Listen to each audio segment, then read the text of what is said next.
welcome to Curiousaholic. My name is Bach, and I'm here with my drummer Haiko. Hello, beautiful people. So, before we get into today's episode, here's a quick rundown of how the podcast works. So, each episode, one of us comes up with a topic they're curious about and reveals it live to the other person in the hopes to spark a deep discussion and further our knowledge of the world around us. What a turn of events. Exactly. What a turn of events. So, I'm sure you guys weren't expecting us to be switched positions or out of place, you know? Yeah, this is going to be a shockwave for the world. Breaking news. Yeah, it's going to be on CNN tomorrow. Evan and Haiko switch places. This is monumental. This is a historic day. Yeah, it is a historic day. We've been wanting to do this for a while. Yeah. And for the first time, I learned how to play something on piano. If you guys could guess the song, well, that's extra points for you guys. I mean, a lot of people are going to get extra points. Yeah, it's a pretty known song. Yeah, so that was one of my teasers for today's episodes. Really? Yeah. Okay. It's not like super related to the topic. We just kind of wanted to do that as well. Okay. But I think it's still going to play a role in understanding what the topic is. I was like, is it going to be some gangster topic or something? No, it's not anything related to the song necessarily. Okay. It's just more like the act of you know, trying to play something even though like I don't really know what I'm doing. Okay. That's trying something new and different and yeah, sort of challenging yourself. Yeah. We'll say it like that. All right. Okay. So now another teaser? Yeah, you're going to see another teaser. It's not going to be related at all to the song I just played, so keep that in mind, okay? Okay. You ready? Yeah. All right. So my teaser, here it is. Okay. All right. Can you describe what you see on the screen?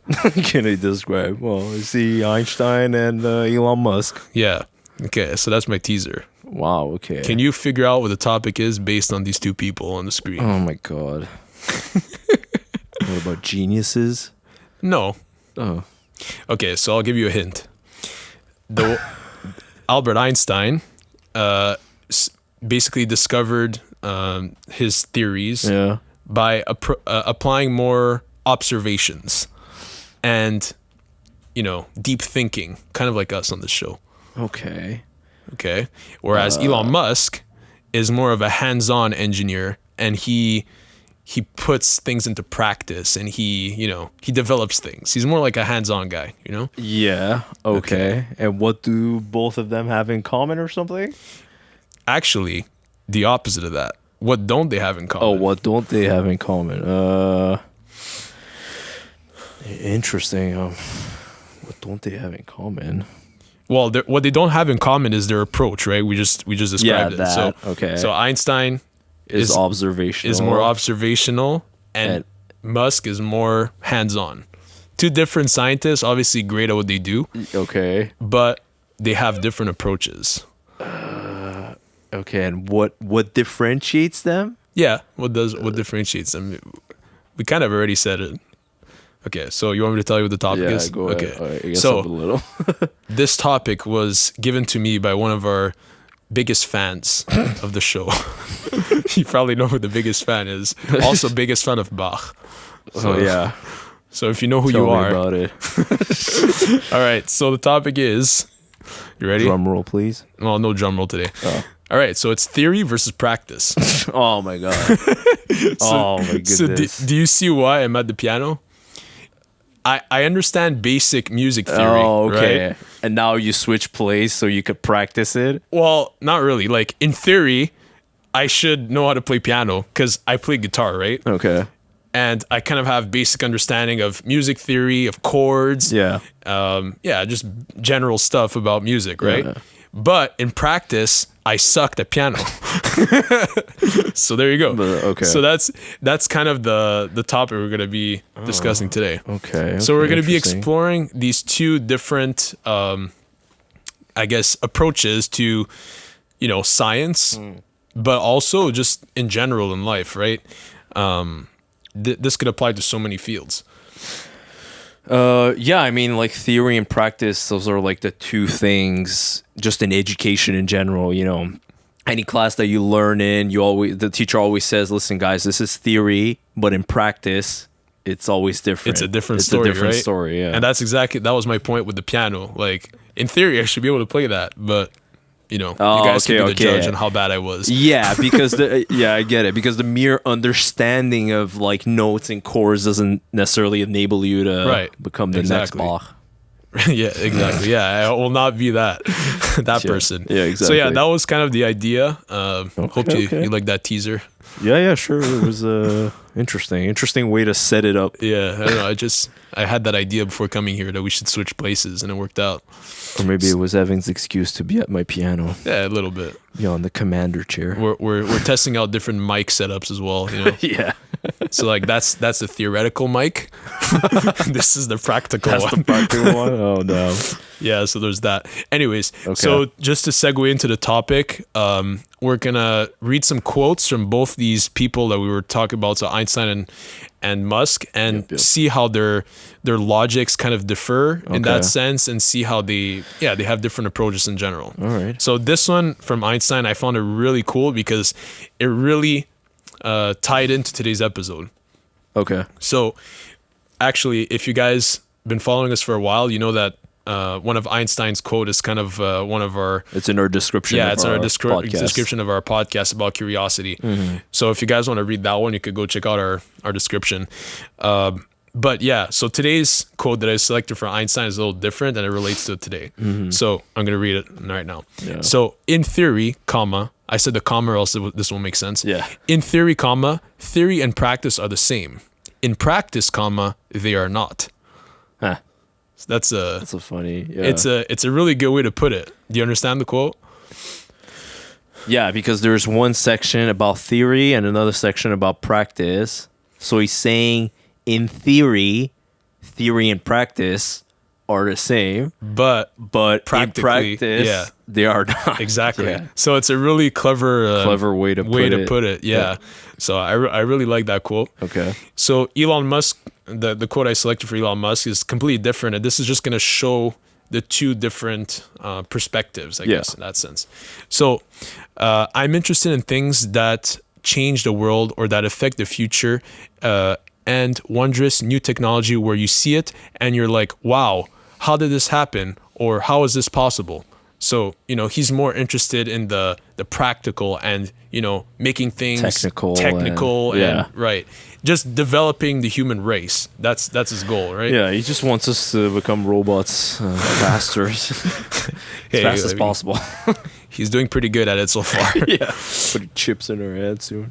Yeah. So yeah, that's kind of like the two different perspectives, and I thought it was cool to identify those. I mean, Einstein's is more like, you know, kind of romantic a bit more. Yeah, like, kind of almost fictitious. You know what I mean? Kind of like more artful than like Elon Musk is very like, you know, technical. Yeah. So it's kind of like the theoretical physicist versus the engineer. Like you could tell it's a different story, right? Yeah. And it's funny how like both of them kind of. It's funny you hear that sometimes like physicists don't like engineers and engineers don't like theoretical physicists. That's just the thing. Because there's two different modes of thinking, basically. Yeah, it's clash. Like a conflicting thing there. Yeah. And I know that Einstein, like I'm reading his biography right now. I'm at the end of the book, and like he talks about how he doesn't like engineering. Like his son Hans Einstein, that's his name. Is he still alive? No, this was in the 30s, right? That he was born in like the early 1900s as well. Maybe yeah, because Einstein in the 30s he was old already. So yeah, exactly. Yeah, so you had him. Yeah, so his son is definitely dead by now. Okay. But his son was an engineer. Okay. And like Einstein hated him for it. Oh wow. Yeah, so that's interesting. He went against his father. Yeah, he went to exactly. Yeah. So, but yeah, going back on that, he actually, you know, he came to his senses at one point. He's like, okay, I accept that you want to be an engineer or whatever. Okay. At the end of his life. Yeah. Anyways, yeah. So that's the intro to the topic. So now we're gonna get into it a little more.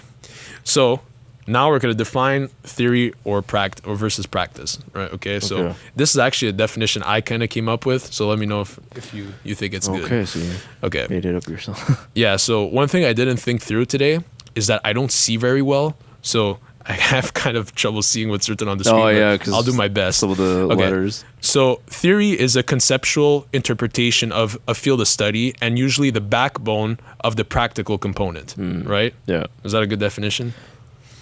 It's simple, but Let me read it again. Is a conceptual interpretation of a field of study and usually the backbone of the practical. Yeah, it makes sense. yeah. Yeah, So it's more concept and right. Yeah. So the theory is always kind of behind the scenes and kind of guides us when we're doing something practical or making a design or whatever, right?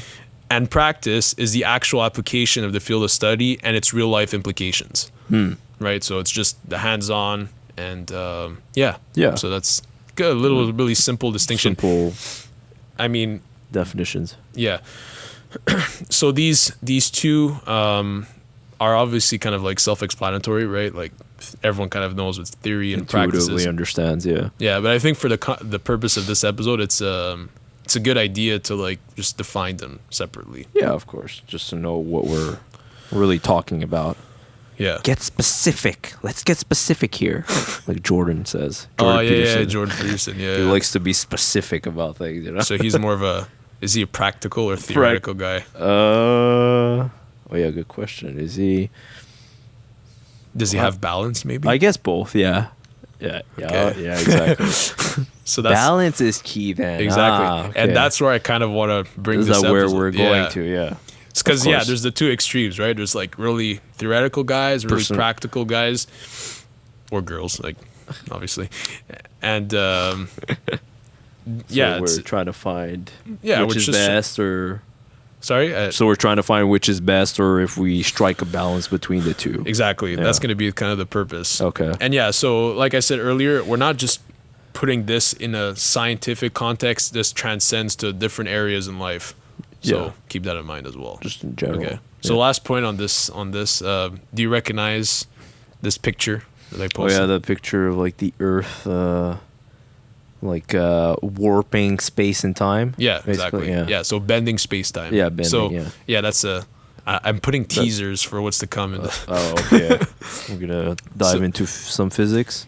a little bit. Like I just want to show how we could interpret like a concept in a theoretical manner, Okay. and then you could also interpret that from the practical sense. Okay. How could we prove the same thing but using both approaches? Oh, okay. Interesting. Right. So to do that, let's look at an example that's pretty theoretical in nature. Okay.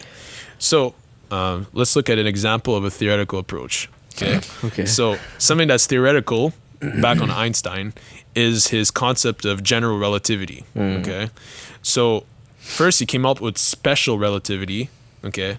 So special relativity was one of his first theories. And basically, special relativity is everything that happens at constant speed or constant velocity. Okay, just Okay. keep that in mind. General relativity is accelerated motion. So there's special relativity that's constant motion. Okay. And then there's general relativity that's applied to something that's accelerating. You know what that means? Yeah. Like something that's moving. No. Okay. So Or constant. Yeah, it's it's a a little little technicality. Yeah, But I'll use my engineering practical skills here to. okay. Yeah. So constant velocity means it's moving, Yeah. but the speed is not changing. It's moving at the same speed. So let's say it's moving at 10 meters per second throughout let's say a 10-second time period. Okay. It doesn't change. Okay. Okay. But accelerated motion means It's going faster every as it second goes. it's increasing. Okay, use an example of a car then. Yeah. A car that's going 100 kilometers set, or a car that's increasing in speed. Exactly. Yeah, okay. So special relativity was for the case where it's moving at constant speed. Yeah, okay. General relativity was something that took him years to figure out how to Okay. implicate gravity and acceleration into the mix. Into the, like... Yeah. Okay. So basically what his goal was to generalize his first theory of special relativity now using General. acceleration and gravity. Okay, so he added like two other variables Yeah. into the equation. Well, actually, it's interesting that you say that. So, do you see that that picture on the screen with the elevators? I was like a little intrigued by that. Yeah. Try So to I'm guess gonna where it's from. Yeah. So basically, he's saying that gravity and acceleration are actually the same thing. That's what he actually proved with his theory. One of the things he proved. Okay. So one thought example, because this is all theoretical, right, is that he said, imagine you're in an elevator inside space, okay? Yeah. And you're just... Okay, yeah, that's what it looks like on the elevator. Yeah. It's an elevator in space. Imagine you're just dropped, okay? Yeah. What's pulling you down, technically, is Earth's gravity, okay? So you're being pulled down at a certain acceleration because of the gravity. Yeah. He's saying that's called inertial acceleration. Okay. Inertia just means a body that's moving, kind of. Yeah. I know I'm just getting really technical for nothing right now, but it's okay. It's gonna make sense. It's gonna make sense. And then the other one, he's saying that imagine now that you're tied in an elevator, but there's a cable pulling you or bringing you down, whatever direction you want. Okay. He's saying those two instances, either gravity pulling you down or a cable pulling you down, is actually the same thing. So yeah, it makes sense. Yeah, it makes sense. Okay. And so I read this in his book, and I found it really interesting. Okay. So that's an example of a theoretical approach, right? Because he has in theory. Right. He has no proof that this shit actually exists, but he thinks it's the right way. Okay. And obviously, he uses math to help him get to these conclusions, right? Yeah. Okay. So what is he trying to... Yeah, so it makes sense in theory. I'm getting it. So what is he trying to prove here that... Well, that's the thing. Yeah. Well, so what he's trying to prove is that space and time vary even in an accelerated context. So first, he was saying that space and time change even if you're going at a constant speed. So the closer you get to the speed of light, the more time and space kind of change. But now it's like if even you include gravity and acceleration in there, the same thing happens. Okay. Yeah, it's really technical, and you don't really need to understand that part. It's just to show that he. You're just trying to explain, the theory. Right, that's the theoretical theory. approach. Exactly. It's an example for that. It's an example for the theoretical approach. Okay, I see. So now let's look at how we could understand general relativity from a practical sense. Okay. So in a practical sense, there was this misconception for years, like in the 1900s, where Mercury, the planet, kind of its orbit kind of shifted every single year. Like, so it was like basically instead of following the same exact orbit every single year, it would kind of deviate a little bit. Okay. So one of the reasons. That's scary. Sorry? That's scary. Imagine Earth did that. Well, it probably does to a certain degree, maybe less than Mercury, because Mercury's closer to the sun, right? So it gets more affected. Exactly. So the reason why that is actually general relativity. Okay. This concept was not understood, why Mercury's orbit kept shifting, and then general relativity came out, and then they're like, oh, the reason why Mercury's orbit shifts is because of general relativity. So the practical way to understand this is they measured how much it changes. Okay. So once they were able to detect how much it changed, it actued confirmed the theory. That general relativity is a correct theory. Makes sense. Yeah, so those are the two ways to understand these. And I think it's cool because they go kind of hand in hand, right? A lot of people didn't think general relativity was a thing, or they kind of like, it's a theory. We don't know if it's right or wrong. Yeah. Until you prove it in practice. Exactly. Yeah. So it's pretty cool that he came up with that theoretically, but then people actually figured out that there is a reason for that. Yeah. So basically, practice is like the test of the theory. Exactly. You could theorize as much as you want, but until you don't put it into practice, it's almost like useless in a way. Yeah, it's a theory, right? It's just a theory, yeah. It's like imagination land almost.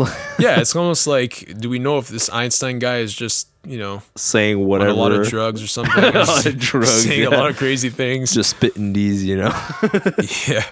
So general relativity.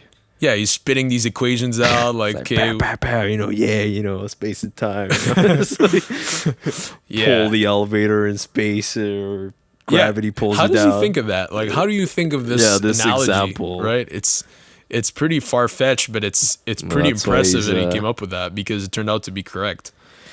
But yeah, it just also like proves the human imagination is so like, expansive and can be so creative in its Yeah.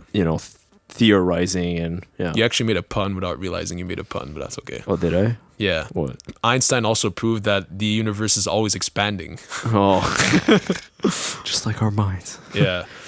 So yeah, it's really interesting to see that they have like there's two different ways to look at it, but they kind of tie in, and one kind of goes without the other. And that's why I think a more balanced approach for these types of things is probably the best, right? Well, yeah. Yeah, that's why I said, like, staying in the theory zone, you'll just be like in imagination land, or just, Yeah.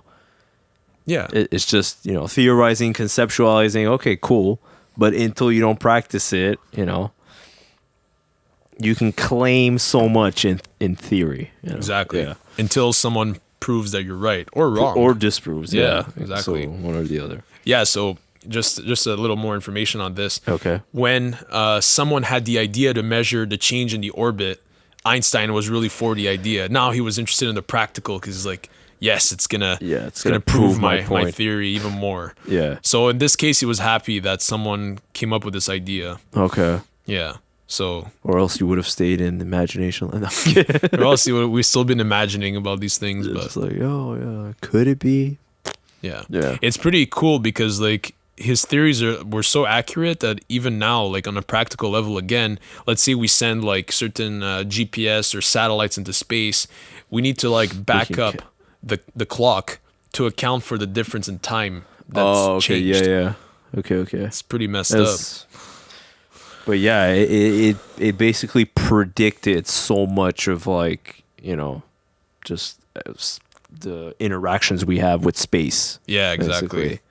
Not just space, I guess just the universe, and just nature and physics in general. Physics in general, yeah. Yeah, it was such a monumental, almost like fundamental. Yeah, because that's a fundamental theory. Yeah, that's a good point, because before relativity, all we had was Newtonian physics. So Isaac Newton he came up with like general mechanics. So basically how, large objects interact. So a lot of engineering is based on Newtonian physics. So all we had was that. And then relativity came out, and then everything changed. Everything was like, wow, there's a new way to look at this stuff. So yeah, it's like we added onto our interface. Oh no, here we go again. It's like on your computer, you download a new application, and this application enables you to do so much more. So yeah, it ties into that last episode we had, right? Yeah. Because just to like do a little tie-in with that episode, because Donald Hoffman was saying that, even the concept of like space and time is an interface for us to be able to understand, the world around us, because actually seeing the truth, we're pretty far from it, because the truth is something we still can't fathom. Yeah, exactly. But that's another reason why I wanted to talk about Einstein's theories, because we spoke about it in that episode. We did mention it. Yeah, and I thought it would be cool to look at it a bit more in depth. Sure. So, I don't want to make this whole episode about Einstein, but it's cool seems to like look. we're going down that. Yeah, it seems like we're going down that road a bit, but that's all right. The next slide is going to be less about Einstein. So. Okay. Yeah, where's Elon? He's all over the news. We're not going to talk about Elon. We've talked enough about Elon. Oh, really? Okay. We mention him all the time. Oh, yeah, true. Yeah. Yeah. So we mention it, but we don't really go in depth. Yeah. Okay. It's all right. So now that we looked at the theory versus the practice, which approach is the most useful one? In your opinion? Well, as being advocates for balance and everything, do I need to pick one? Okay. If you had to pick one. If I had to pick one, practice. I'm on the same avenue as you are. Yeah, as much as theory is great to like find new ideas and theorize and whatnot, at the end of the day, it's the practice that actually like makes a change for us or Yeah. affects our life, you know? Like theorizing, I could just sit here and be like, dude. Because also, I guess it kind of depends on how good you are at coming up with a theory, right? Not everyone That- is at yeah, that too. Einstein's level. His theory was so like to the point and meticulous. Everything was perfect.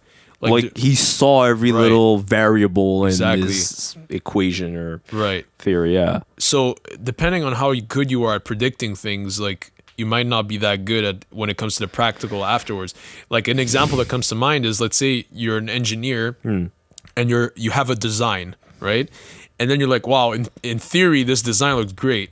And then you get to like manufacturing it or producing it, whatever, and then you're like, oh crap, there's so many things we didn't think about. Like why can't we, you know, cut the part in this way, or why can't we What does it fit like this? Was Yeah, it exactly. bend this way or Exactly, yeah.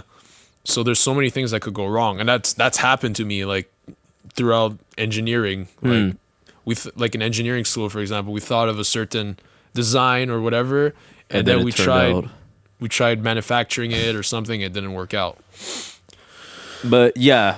And another reason why I lean more towards the side of practice is because you could almost like theorize through the act of practicing. But that's the thing I was gonna say is that once, let's say your design fails, and Like then you iterate. That's the yeah. point. Yeah. By practicing, it's like almost like molding it and shaping it by doing it. Yeah. You come to create.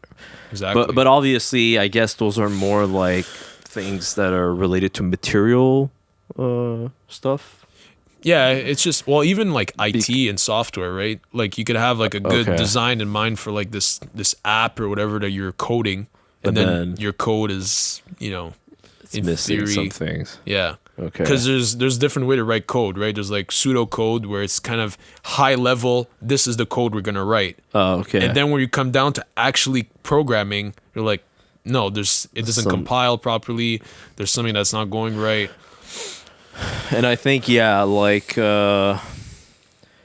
I guess, yeah, certain things can lean towards more on the practice side because they're more like hands-on or more mechanical, like engineering. Whereas designing, let's say, I don't know, like a educational curriculum or designing some sort of institution Yeah. or some company or some bureaucracy or, you know, like a hierarchy or something where it's more like humans that interact together, that kind of thing. And when you're theorizing about that, you might be like, oh, okay, well, we could have a group of people doing this and other people doing that. But in practice, it's like a whole different story because there's so many more variables involved that you cannot account for.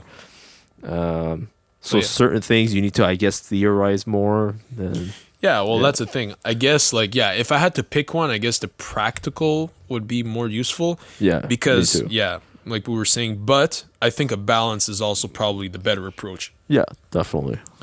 Yeah. Like, I wouldn't just emphasize on the theoretical and then disregard the practical. Like, it seems weird, especially in this day and age, because everything is just so hands-on now, right? Like, we have smartphones, we have computers. Very technical. Right. Yeah. Exactly. Very like tactile. Yeah. Right. Is that the word? Yeah, I think it is. Well, tactile is more like to do with like touching. Yeah, but that's the thing. Like we're interacting with our phones okay, and that's it. swiping Yeah, yeah. and whatever. Touching, yeah. Whereas before we didn't have that, you know, technology. It was kind of like, oh, maybe we Let could me think think about, about how it this and- works or whatever. So I think in this day and age, yeah, probably the practical is.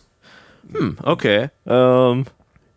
But I guess some people could argue that, you know, also being able to think in like a programming language or like, you know, using like computer logic. Like a lot of people are advocates of like kids learning programming from a younger age. Yeah. So that has to do with like, you know, Yeah, but that's your logic skill. But that's on the practical again, right? Because if you're learning how to Yeah. code, well, I guess it's a bit of both. Yeah, right? I guess it's a bit of both, yeah.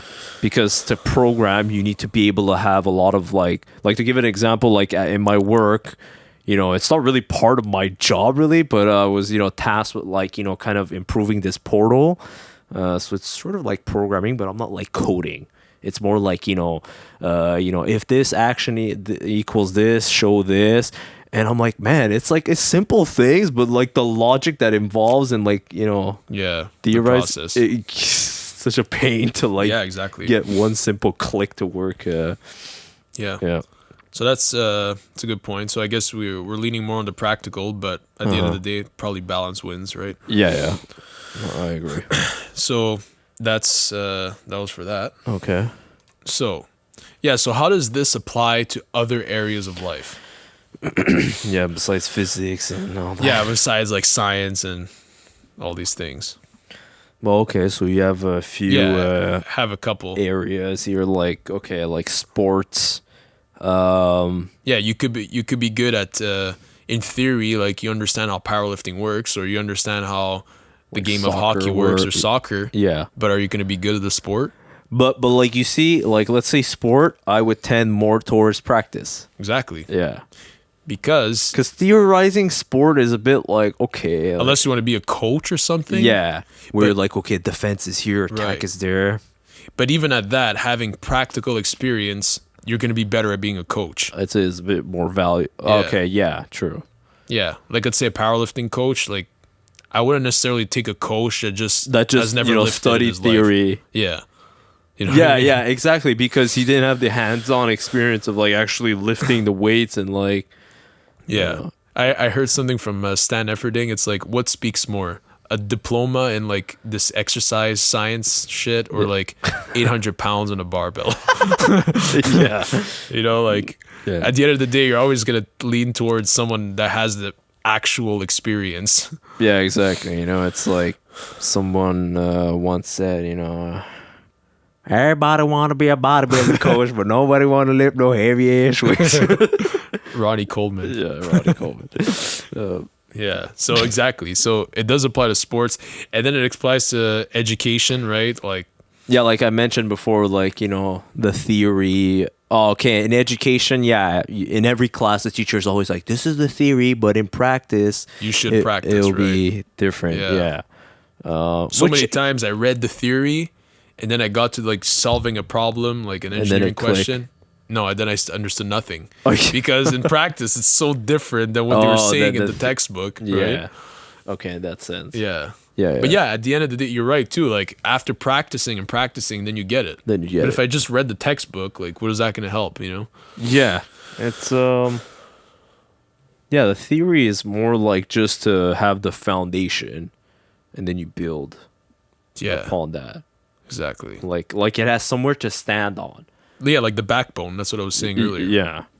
So okay. How about art? In art as well. Okay.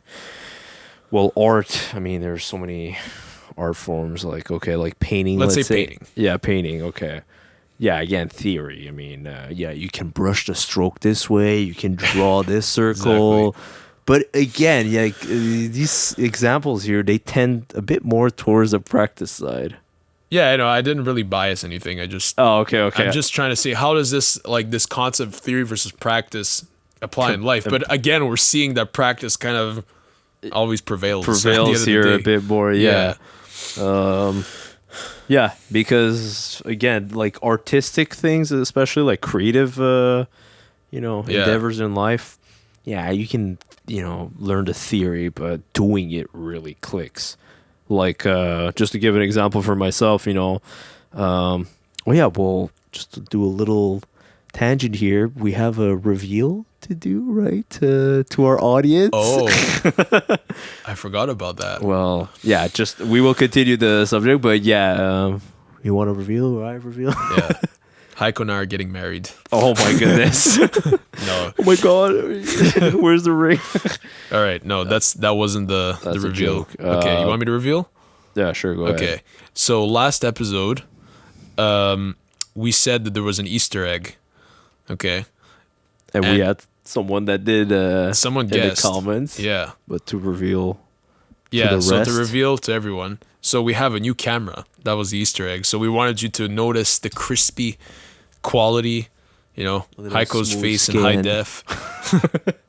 You could see all those, black spots on my nose. And so we've been enjoying our new camera. Looking crispy as ever.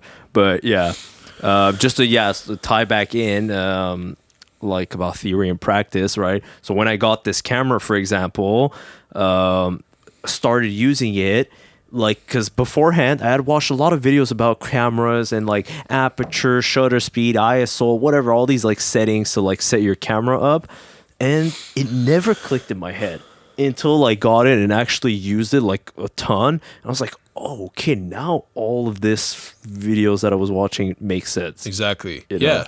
Because you get to see the response, right? If I change this setting, This is what happens. this is what happens, right?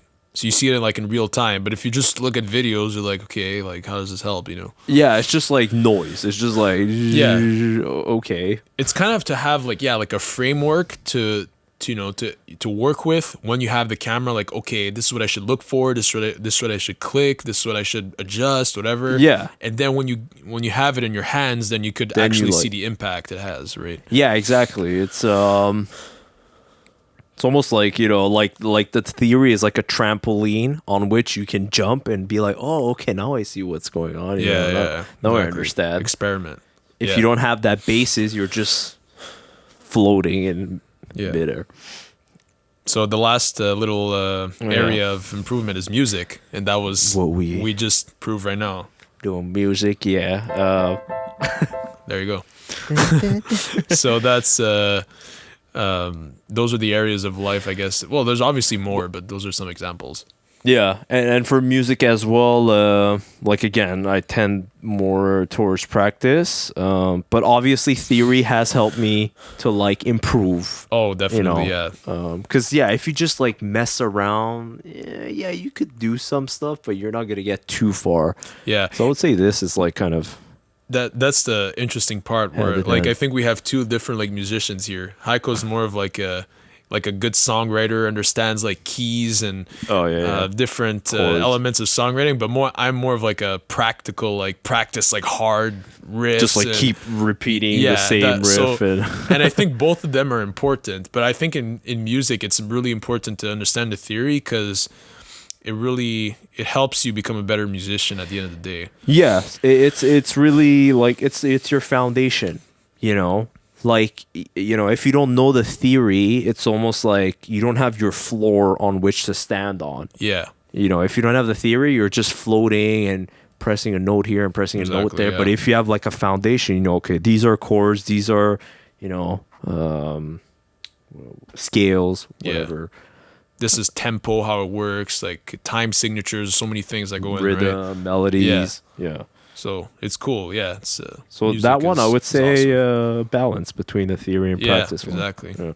And that's something I know that I need to focus more on is the theory. A bit more on the theory, of the music components. Yeah, definitely. All right, so let's get on. Moving on. So finally we get to the best part. Is a more balanced approach to all this the ideal one? Like in everything. Like in everything. Like in all aspects.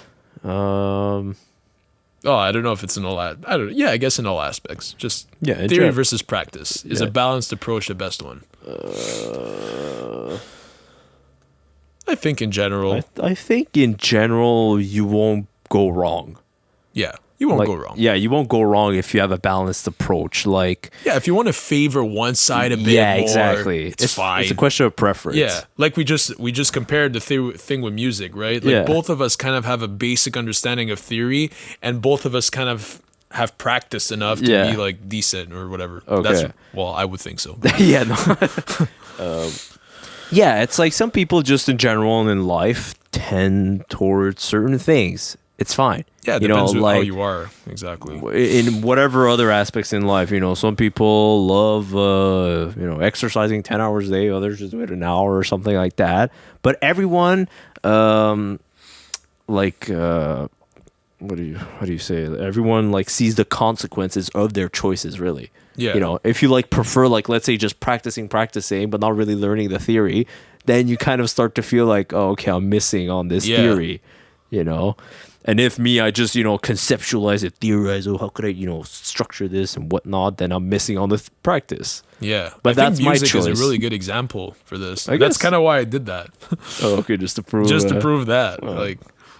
So you need to have a balanced approach. Yeah, and if you choose to go on into one way, then don't complain, like saying, oh man, why am I not getting the results I'm trying to get at? Well, maybe you're missing a bit of the theory, or Yeah. maybe you're too much in theory land and you need to go out, Practice a touch bit. some grass and Yeah, touch some grass. Yeah.